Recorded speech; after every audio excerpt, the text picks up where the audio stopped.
కళాశాలలో గణతంత్ర దినోత్సవ వేడుకలను ఘనంగా నిర్వహించారు. ఈ సందర్భంగా విద్యా వికాస్ యాజమాన్యం పి సతీష్ చంద్, వి శ్రీనివాసులు జాతీయ జెండాను ఆవిష్కరించారు. అనంతరం విద్యార్థులతో కలిసి జాతీయ గీతాలను ఆలపించారు. ఈ సందర్భంగా వారు మాట్లాడుతూ గణతంత్ర దినోత్సవం యొక్క ప్రాముఖ్యతను వివరించారు. అనంతరం విద్యార్థులు ప్రదర్శించిన పలు సాంస్కృతిక కార్యక్రమాలు ఆకట్టుకున్నాయి. ఈ కార్యక్రమంలో పాఠశాల principal V Prasannalakshmi, director P Lakshmi Prasanna తదితరులు పాల్గొన్నారు.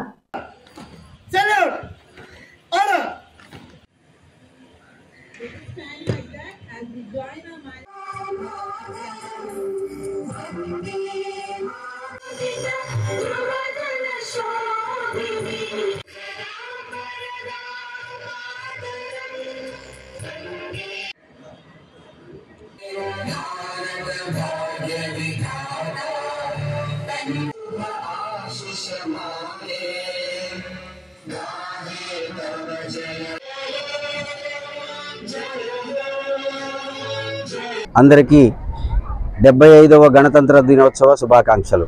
మనకి భారతదేశంలో ప్రధానంగా పిల్లలకి తెలియజేసేది ఏంటంటే, భారతదేశంలో ప్రధానంగా 2 సందర్భాల్లో మనం జెండా వందన కార్యక్రమం నిర్వహిస్తూ ఉంటాం. మొట్టమొదటిది ఆగస్టు 15, రెండవది జనవరి 26. ఈ 2 సందర్భాలకి 2 విధాలైనటువంటి ప్రాముఖ్యత ఉంది. మొట్టమొదటిది ఆగస్టు 15 తీసుకుంటే మనకి స్వాతంత్ర్యం వచ్చింది.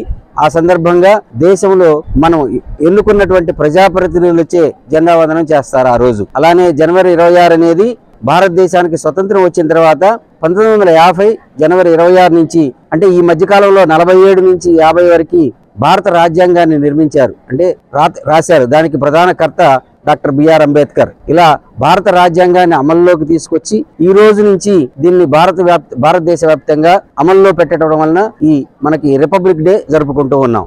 ఈ రిపబ్లిక్ డే అనేది జెండా వందన కార్యక్రమం ఎవరు చేస్తారు అంటే, దేశంలో ఉన్నటువంటి ప్రథమ పౌరుడైనటువంటి రాష్ట్రపతి ఈ రోజు మనకి ఈ రాజ్యాంగాన్ని నిర్మించి, ఆ రాజ్యాంగంలో మన విధి విధానాలు ఎలా నడవాలి, ఎలా మనకున్నటువంటి హక్కులేంటి, మనకున్నటువంటి బాధ్యతలేంటి, అలానే మన నేరాలేంటి, వాటికి శిక్షలు, వీటన్నిటినీ కూడా ఈ రాజ్యాంగం ద్వారా నిర్మించారు. దాని ప్రకారం మనం నడుస్తూ ఉన్నాం. సో ఈ సందర్భంగా భారత రాజ్యాంగాన్ని మనకు అందించినటువంటి ఈ మహనీయులందరినీ స్మరించుకుంటూ మరొకసారి అందరికీ